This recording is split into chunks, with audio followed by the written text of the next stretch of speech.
Perkenalkan, nama saya Pori Aman Sitanggang. Kali ini saya beruntung sekali bisa mewawancarai seorang tokoh yang saya sudah kenal 21 tahun yang lalu di tahun 2004 ketika beliau masih menjabat sebagai sekretaris pertama, First Secretary Kedubes Indonesia berkuasa penuh untuk utusan PBB di Jenewa. Dalam perjalanan karir beliau saya ikutin dari dekat, kemudian kembali ke Jakarta, lalu kemudian ditunjuk menjadi Wakil Dubes Indonesia untuk Rusia selama 5 tahun, lalu kemudian kembali lagi ke Jakarta 2 tahun berikutnya, ditunjuk menjadi Dubes Indonesia berkuasa penuh untuk Iran. Kenapa saya memberikan kebanggaan saya? Karena saya mengenal beliau sudah 21 tahun. Dan saya mengikuti dari dekat tulisan-tulisan yang beliau berikan di Kompas. Ini membuat saya menjadi lebih paham tentang bagaimana dinamika politik dan dinamika konflik yang ada di Timur Tengah. Dari diskusi ini, yang meskipun agak sedikit crowded di sebuah restoran di Jakarta Pusat, saya minta maaf karena itu tempat yang akhirnya kami pilih karena dekat dari semuanya. Kang Dian Dwirengjurit nama beliau. Beliau saya panggilnya Kang Dian Dwirengjurit, biasanya orang memanggilnya Pak Dian Dwirengjurit, saya manggilnya Kang karena ya saya mengenali hampir 21 tahun, memberikan beberapa opini, input tentang bagaimana resilience daripada Iran atau dulunya Persia. Yang paling unik lagi, Kang Dian ini baru kembali dari Iran kira-kira 2 minggu, bahkan mungkin lebih dari 10 hari sebelum kemudian Israel menembakkan rudal-rudalnya ke Iran yang kemudian dibalas. Lalu apa yang terjadi? Penerbangan semuanya terhenti. Saya sampai bercanda, saya mengatakan, wah hebat juga Kang, pulangnya dengan selamat. Kok bisa, kok tahu? Gitu. Lalu dia bercanda, dia mengatakan, saya udah bilang ke mereka, stop dulu, saya mau datang. Kira-kira itu bercandanya. Nah, dari Kang Dian Dwirengjurit, kita akan belajar tentang bagaimana sebetulnya geopolitik di Timur Tengah. Apakah semua kita berhak menggunakan uranium sebagai sebuah kekuatan energi baru terbarukan yang kemudian tidak bisa dipilih-pilihkan, semua punya hak juga. Lalu yang juga saya ingin tanya, yang paling pertama saya tanyakan adalah, saya terus terang tidak kenal lebih jauh, lebih dekat tentang Iran, Persia, apalagi kita banyak pengamat yang ngomong dari luar saja. Jadi saya juga ingin menanyakan kepada Kang Dian, bagaimana dia punya pandangan karena dia baru balik dari sana. Itu juga. Nah, yang juga ingin saya tambahkan bahwa saya juga ingin melihat bagaimana kita bisa bersinergi dan mendukung, karena ternyata Pak Prabowo ini suka sekali, senang sekali, dan kemudian punya atensi, punya perhatian tentang global order, tentang keteraturan dunia, keteraturan global. Menurut saya, apakah ini timely, tepat waktu karena keadaan global yang semakin gonjang-ganjing, dan apakah kita bisa berperan lebih jauh? Ini saya tanyakan juga ke Kang Dian Dwirengjurit. Dia memberi banyak insight tentang bagaimana Indonesia harus berperan di konflik global ini, yang tentunya kita berharap pada akhirnya akan terjadi keteraturan dunia, keteraturan global order, yang kemudian bisa membuat kita semua bekerja sama memanfaatkan keadaan bumi ini dengan sebaik-baiknya. Oke, singkat cerita, kita dengarkan beberapa interview yang saya bikin di sebuah tempat restoran di Jakarta Pusat. Saya minta maaf kalau agak sedikit berisik karena tempat itu menjadi tempat meeting point yang unik menurut saya. Tapi yang saya mau sampaikan, saya bangga sekali akhirnya bisa juga menunjukkan bahwa saya punya teman lama ini yang sekarang jadi viral karena dimuat di Metro TV berulang kali mengundang, lalu kemudian si Deddy Corbuzier yang kemudian menjadi juga tertarik. Bayangkan Deddy Corbuzier yang kita tahu banyak kan bicara hal-hal yang lain, tapi ini kali juga ikut serius mengikuti perkembangan di dunia, terutama Timur Tengah. Saya juga bertanya, apakah mungkin perang dunia bisa dimulai dari Timur Tengah? Berikut ini jawaban-jawaban dari pertanyaan itu kepada Kang Dian Dwirengjurit. Selamat menonton. Terima kasih. Jadi mereka punya resistensi terhadap yang namanya Amerika. Ketika monarki tumbang dan Amerika otomatis pergi, pasti mereka punya niat untuk kembali. Nah, sebagian masyarakat Iran yang sepakat dengan monarki itu masih ada. Juga tentara Iran juga terbelah, ada yang pro Syiah, mereka ikut keluar, ada yang tinggal di dalam. Karena tentara pecah, makanya dibentuklah yang namanya Garda Revolusi untuk menjaga revolusi, khususnya agama Islam Syiah, karena mereka lah pusat Syiah, dikelilingi oleh negara Arab yang notabene Sunni. Nah, posisi seperti ini membuat Iran itu mungkin secara budaya atau itu pun agak terkucil gitu, karena dia dikelilingi Sunni, Islam, dan bangsa Arab. Berarti mereka harus siap dengan segala kemungkinan mengantisipasi kalau ada hal-hal yang tidak dikehendaki, dan itu terjadi ketika Saddam Hussein mendadak menyerang Iran pasca revolusi itu dengan anggapan Iran lagi lemah, sehingga pengaruh Persia bisa dikurangi dengan masuknya tentara Irak itu. Tapi ternyata Iran kan tidak selemah itu ya. Dia bisa bangkit, dia bisa serang balik dan merebut banyak daerah Irak, tapi kembali ke perbatasannya. Yang saya mau katakan bahwa itu semua sudah menjadi darah daging. Artinya harus siap dengan segala macam kemungkinan konflik. Nah, tahun 2002 ada namanya kelompok oposisi Iran ya, NCRI, National Coalition of Resistance of Iran. Itu basisnya di Amerika. Dia bikin konferensi pers tahun 2002 itu dengan mengundang wartawan, itu kelompoknya NCRI itu. Salah satu ketuanya Maryam siapa itu, dan satu lagi Horazadeh, memberikan penjelasan bahwa Iran sedang membuat senjata nuklir. Kami punya bukti-buktinya.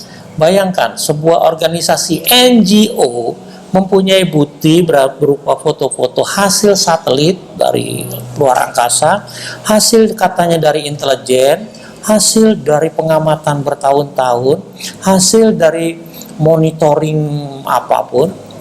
Ada fotonya, Iran sedang membuat senjata nuklir. Gemparlah dunia. Sejak itu Israel, karena perang dengan Irak sudah selesai, Israel yang dulunya mitranya monarki Shah Reza itu sudah mulai khawatir. Katanya Iran pasti akan menjadi negara yang akan mengekspor ideologinya. Itu takut negara Arab. Iran diperkirakan akan mulai menjajaki penggunaan nuklir, mulai dijajaki. Nah, tahun 2002 itu katanya ada buktinya. Apalagi tahun 2005, kembali ke 2002 dulu deh. NGO itu, bayangin, sebuah NGO kok punya data intelijen dari mana kalau nggak disuplai? Yang mensuplai siapa? Dia hidupnya aja di Amerika enak-enak kok. Berarti kan mereka itu memang dipelihara, kira-kira kan gitu. Nah, tahun 2005, Dilala yang terpilih presiden itu, Mahmud Ahmadinejad, dia memang punya pandangan yang agak keras sama Israel. Karena apa?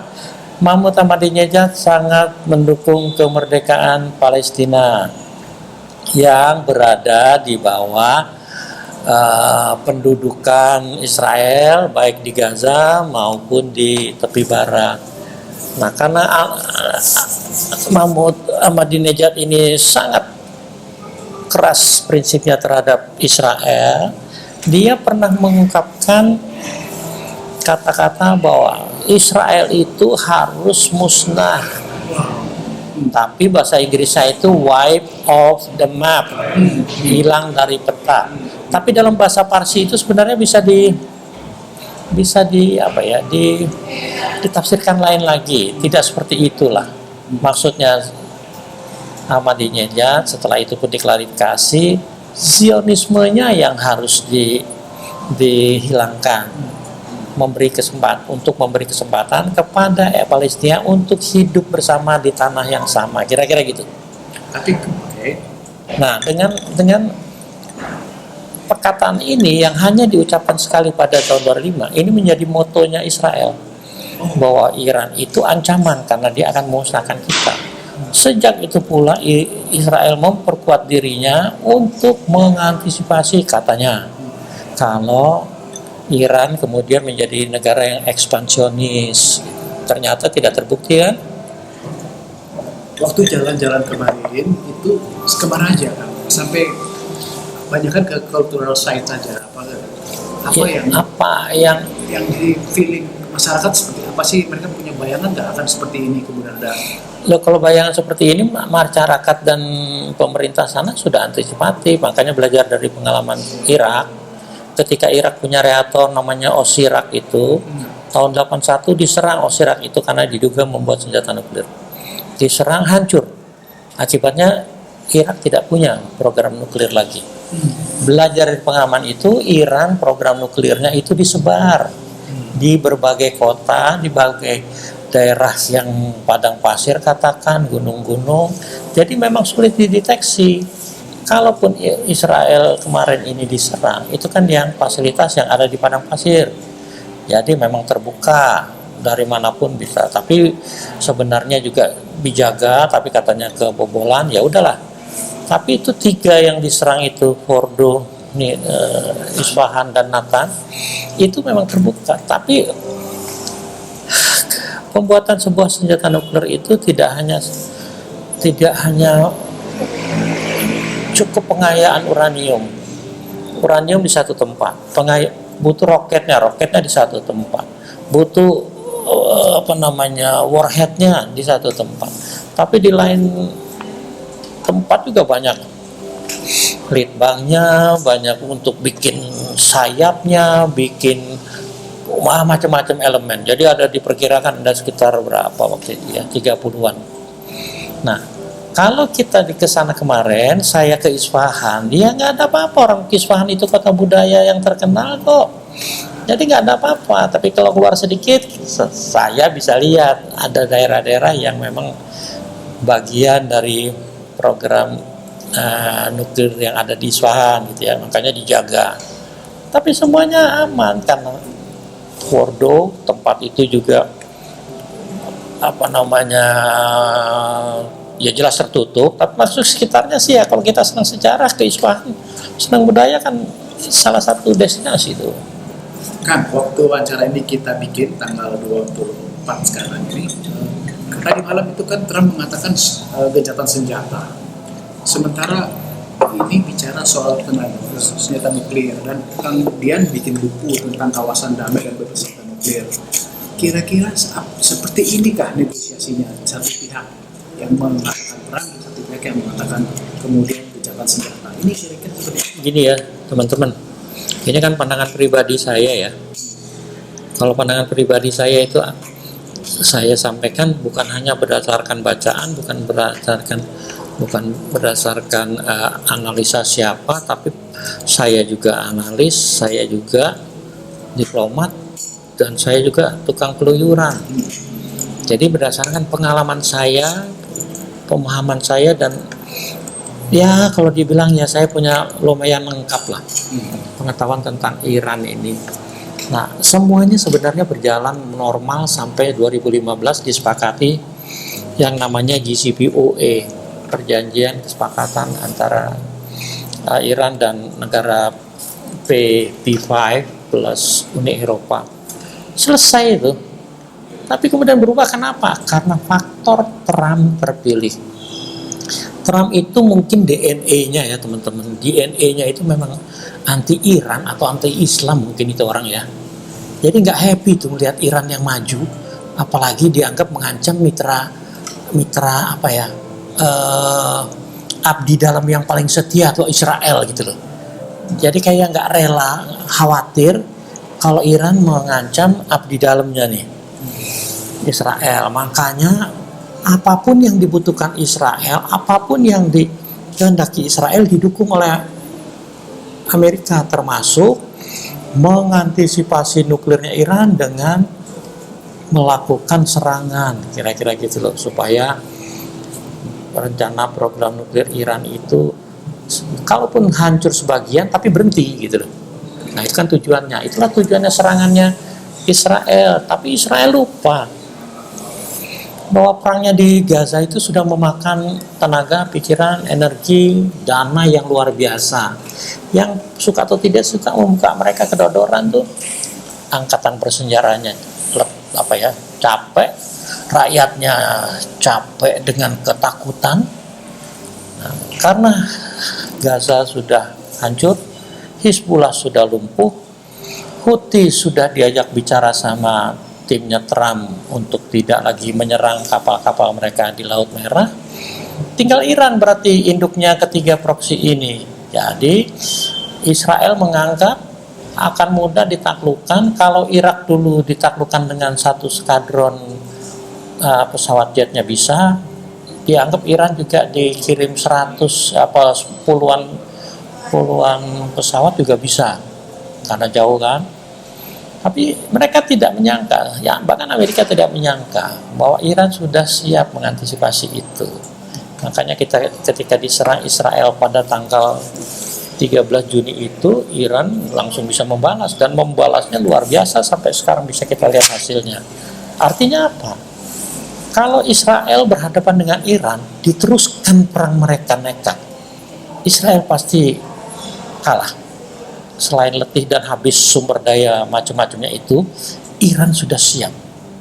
Karena itulah dia meminta induk semangnya nih, si Amerika, untuk menyerang. Tapi kalau mau jujur ya, Israel dan Amerika ini buat saya, maaf kalau saya harus serang ya, ini kan belak-belakan ya, pengecut ya. Israel itu tanggal 10 Juni tahu bahwa perundingan nuklir Iran itu sedang berjalan. Tanggal 10 itu memang perundingan nuklir tidak akan sehari jadi kan, yang kemarin aja bertahun-tahun, 7 tahun kok. Nah, 3 hari setelah perundingan ini lagi break, dia langsung nyerang. Artinya apa? Iran pasti tidak menyangka gitu kan, baru bicara sama Amerika kok di perundingan itu. Ketika Israel terdesak dan sekarang masyarakatnya pun komplain terhadap pemerintahnya, Amerika tanggal 23 kemarin menyerang. Padahal tanggal 20-nya Trump sudah mengeluarkan pernyataan menyikapi perang Iran-Israel, Amerika akan melihat 20 hari ke depan apa yang terjadi. Artinya apa?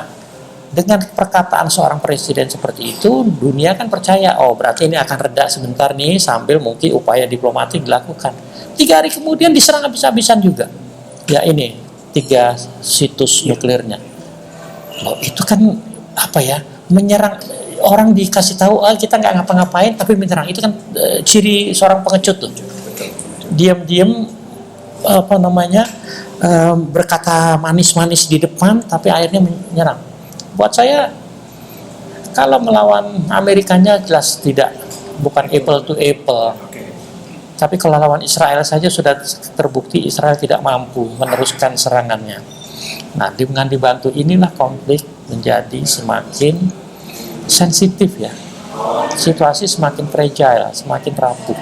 Salah tembak sedikit, Amerika bisa mengeluarkan semua kapabilitas yang ada di sana.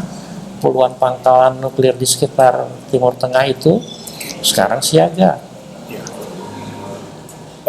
Bagaimana dengan Selat Hormuz ya? Selat Hormuz atau Teluk Hormuz? Selat Hormuz. Selat Hormuz. Apakah itu akan menjadi kartu truf atau itu memang harusnya dibiarkan jadi safe passage saja dalam jalan damai? Dari kartu truf itu kata yang tepat. Karena Selat Hormuz yang paling sempit itu hanya 30 km.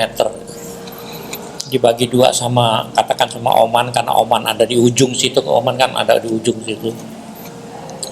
Tetap saja selat itu kalau dilewati kapal tanker ya, apalagi tanker besar, pasti akan butuh yang lebih dalam di antara itu, berarti di tengah-tengah. Iran punya hak untuk menutup. Bahwa mereka mau cari lewat yang dangkal di bagian Oman misalnya, ya resikonya bisa karam. Kalau yang agak dalam di tengah ya berarti masuk wilayah Iran. Makanya itu kartu truf dan Iran berhak menutupnya. Makanya sekarang negara-negara Gulf produsen minyak itu tidak akan tinggal diam, dalam artian dari awal pun ketika Israel menyerang, negara-negara tertentu seperti Mesir, Turki, Oman, Qatar itu sudah secara diplomatik mulai bergerak baik ke Israel maupun Iran, khususnya ke Israel yang jelas memulai serangan itu. Juga bicara dengan induk semangnya Amerika yang jelas mengetahui rencana penyerangan dan bahkan secara langsung atau tidak langsung sudah membantu. Bagaimana mungkin 3.000 kilo pesawat jet akan mampu pergi dan pulang tanpa refueling di atas? Amerika sudah menyiapkan itu. Berarti semua ini sudah secara apapun namanya ya, secara pengecut sudah disiapkan. Memang niatnya untuk menyerang. Nah, Hormuz kalau ditutup jelas berpengaruh kepada produsennya saja deh, yang utama 25% lah katakan produk minyak mereka tidak bisa tersalurkan karena hanya lewat Hormuz, tidak ada lain. Kalau Saudi mungkin dari Laut Merah bisa, tapi rasanya belum ada kilang besar di Laut Merah tuh. Semua di Hormuz, dan di sana ya sekarang Houthi sudah artinya sudah tidak terlalu konfrontatif, tapi tetap susah lewat Laut Merah itu. Jadi memang strategis, tidak bisa disangkal. Apakah memang Iran perlu nuklir? Pertanyaannya itu ya. Kalau saya jawab, Iran berhak punya nuklir. Bukan senjata loh, Anda nanyanya nuklir loh. Nuklir, bukan senjata ya. Kalau nanya nuklir, semua negara yang menjadi negara pihak pada Non-Proliferation Treaty berhak punya nuklir, dalam arti nuklir untuk tujuan damai. Oke, dari buku yang Kang Dian bikin kan disebut dengan kawasan bebas senjata nuklir. Timur Tengah tidak bebas ya. Tidak bebas karena Israel dari tahun 74 sudah ada, tapi masalahnya Israel itu bukan negara pihak dari NPT, makanya mereka merasa bebas membuat apapun dengan program nuklirnya. Perjanjian NPT menetapkan di dunia ini tidak ada boleh negara yang punya senjata nuklir kecuali 5 negara P5. Tapi India, Pakistan tidak mau menjadi negara NPT.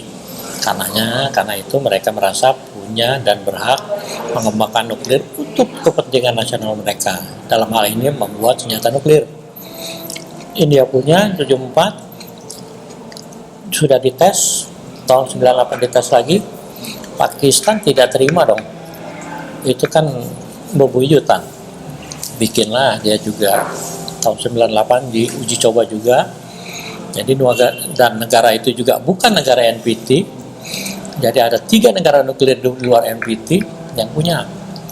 Dan Korea Utara muncul dengan program nuklirnya. Kim sebelumnya Jong-un sama Kim Jong-il. Juga tadinya negara NPT, tapi karena ditekan sama Amerika, Jepang, Korea, dan sebagainya, akhirnya mereka menyatakan keluar dari NPT tahun 2003 dan mengatakan dengan saya keluar dari NPT berarti saya bebas membuat apapun. Sama seperti Iran. Iran itu anggota baik-baik dari NPT. Dia patuh kok, makanya program nuklirnya itu karena dicurigai buat senjata harus diinspeksi oleh IAEA. Dia berikan kesempatan IAEA. Tapi IAEA itu kan isinya inspektur-inspekturnya sebagian besar orang barat yang notabene bekerja untuk masing-masing pemerintahannya yang memang anti Iran. Jadi banyak hal yang tidak objektif laporannya. Oke, kan. Berarti Mulai.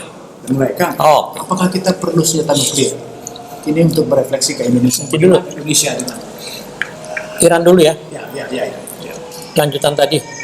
Dengan kenyataan bahwa JCPOA ditinggalkan atau dibatalkan oleh Trump secara sepihak, negara Barat sebenarnya berusaha tetap menghidupkan Tapi ditambah kenyataan sekarang, ujuk-ujuk Israel menyerang, ujuk-ujuk Amerika sendiri menyerang, Iran sekarang mempertimbangkan keluar dari NPT.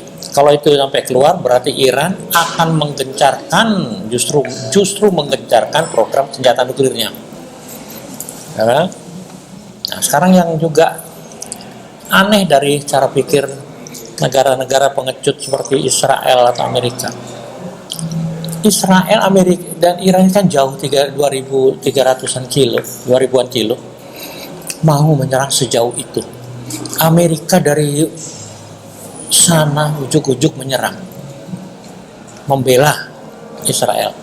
Kok nggak berani membela Ukraina dengan menyerang Rusia dengan nembakin pusat-pusat nuklirnya Rusia? Satu, hanya dilakukan oleh pengecut.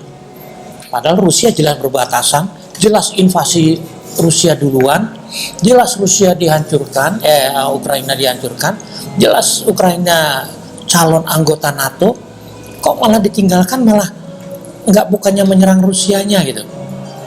Di Pasifik, Taiwan, diganggu Cina, latihan perang di depan pekarangannya Taiwan, dengan senjata-senjata modern, senjata hidup, artinya dengan senjata yang memang mematikan. Kok nggak ditembak sama Amerika? Padahal Amerika punya pangkalan Armada 7 di sana, bukan di Subic. Sekarang lagi mau dikembang di Okinawa. Tapi maksudnya di Pasifik itu wilayah kekuasaan dia, artinya dominasi dia selama ini. Kok diam aja, tapi Iran yang tidak apa-apa justru diserang. Buat saya suatu tindakan yang picik sekali dan pengecut sekali gitu ya. Ketika musuhnya itu apple to apple, Cina atau Rusia, nggak berani diserang gitu loh. Oke, tadi yang kedua, Indonesia punya hak untuk program nuklirnya. Kita punya reaktor-reaktor untuk riset di Jogja, Serpong, dan di mana, mungkin di Lebak Bulus itu. Nggak ada masalah karena semua dikontrol secara ketat oleh pemerintah dengan aturannya, undang-undangnya. Tapi juga kita membuat program itu dengan advisory guidance dari IAEA gitu loh. Nah, sekarang kita sudah memutuskan akan membuat pembangkit senjata nuklir, pembangkit tenaga listrik. Pembangkit tenaga listrik. Dari 1993, saya ke IAEA, ada program di sana. Dirjennya sudah bilang, kalau mau buat pembangkit tenaga nuklir, pembangkit listrik tenaga nuklir, contohlah Indonesia. Nama dirjennya itu Hans Blix. Saya akan ingat ini selalu. Karena Indonesia itu dari mulai penyusunan site-nya saja sudah konsultasi sama kita, belum lagi bangunannya, desainnya, segala macam. Jadi Indonesia dipuji-puji. Artinya memang pembangkit tenaga listrik itu memang bagian dari tujuan nuklir untuk tujuan damai. Karena pengayaan uranium untuk sebuah reaktor pembangkit listrik itu kan pengayaannya hanya 3,67, itu sudah bisa bikin pembangkit listrik. Tapi kalau lewat dari 20 itu akan bisa dipercepat menjadi 90 untuk senjata nuklir. Untuk mempercepat itu kita tidak punya kapasitas dan tidak punya intention.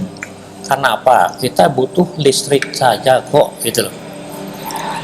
Kita ini nggak usah pakai senjata nuklir aja kita posisinya tidak memungkinkan, apalagi situasi geografis, situasi geopolitik, keadaan masyarakat kita, level pembangunan kita, nggak usahlah ikut-ikutan punya senjata nuklir, hanya akan membawa mudarat tuh. Mending nuklir untuk tujuan damai.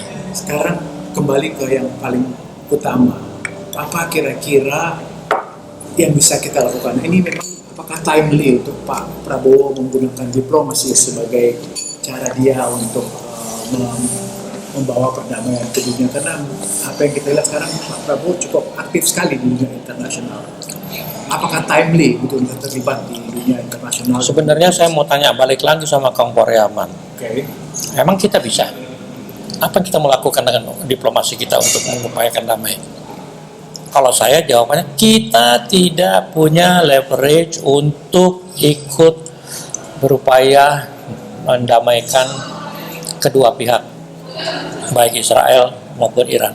Tidak punya. Sekarang dari dulu sampai sekarang orang buat saya gagah-gagahan. Catat nih, silakan teman-teman kalau tidak sepakat sama saya.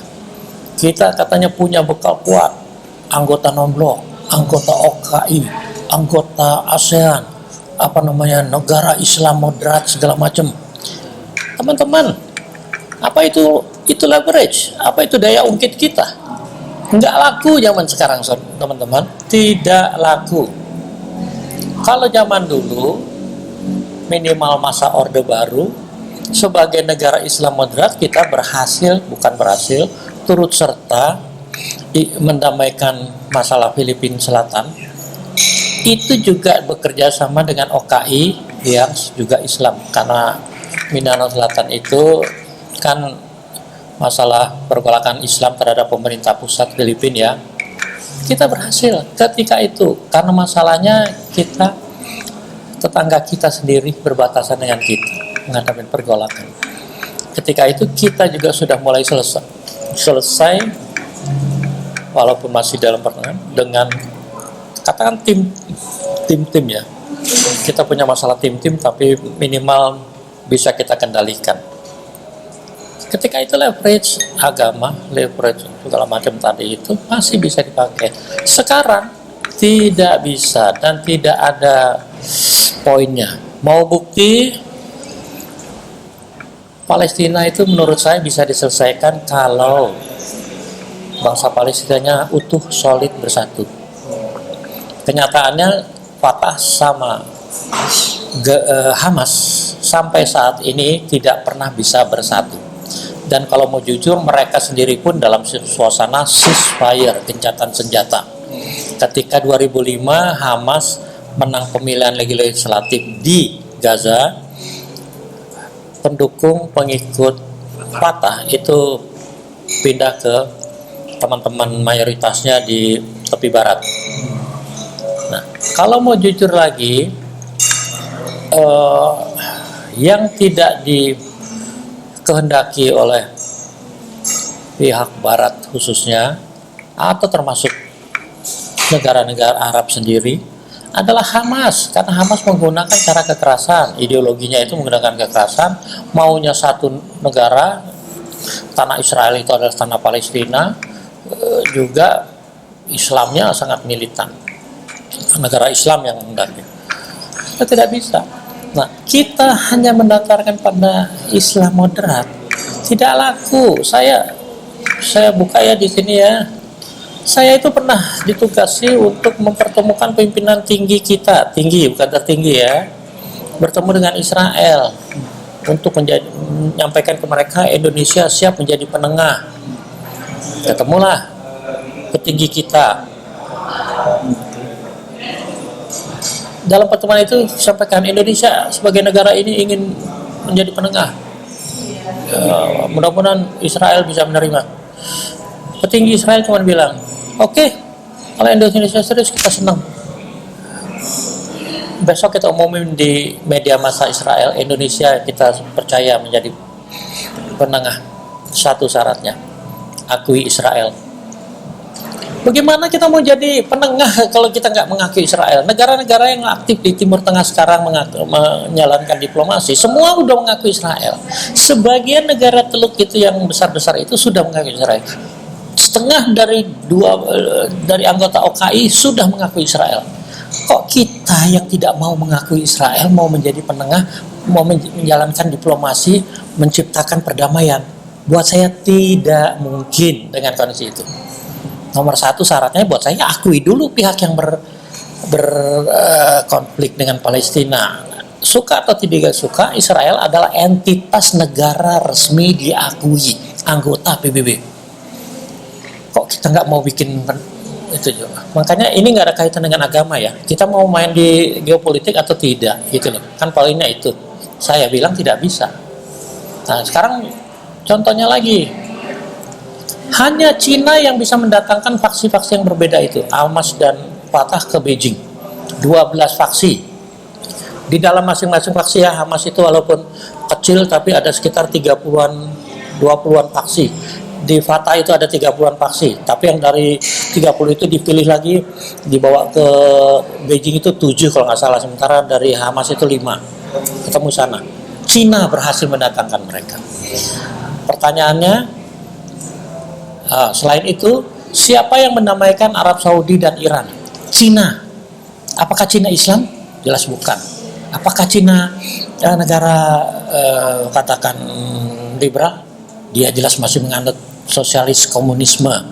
Kok dia bisa didengar sama Saudi sama itu? Kita yang Islam, kita yang mengaku sahabat, sama sekali nggak dianggap gitu loh. Buat saya lupakan leverage seperti itu, kita tidak ada. Terakhir kan, dari perjalanan kemarin ke Iran, apakah ada harapan bahwa Iran bisa survive dengan gempuran yang begini banyak? Buat saya, Kang Koreaman, saya diplomat. Saya harus mengedepankan keyakinan seorang diplomat adalah semua konflik pasti bisa diselesaikan dengan diplomasi. Titik. Perang tidak menyelesaikan masalah, bahkan kata-kata Paus yang baru yang terakhir ini, perang tidak menyelesaikan masalah, malah memperbanyak masalah, menambah masalah, dan diplomasi adalah solusinya. Saya percaya itu.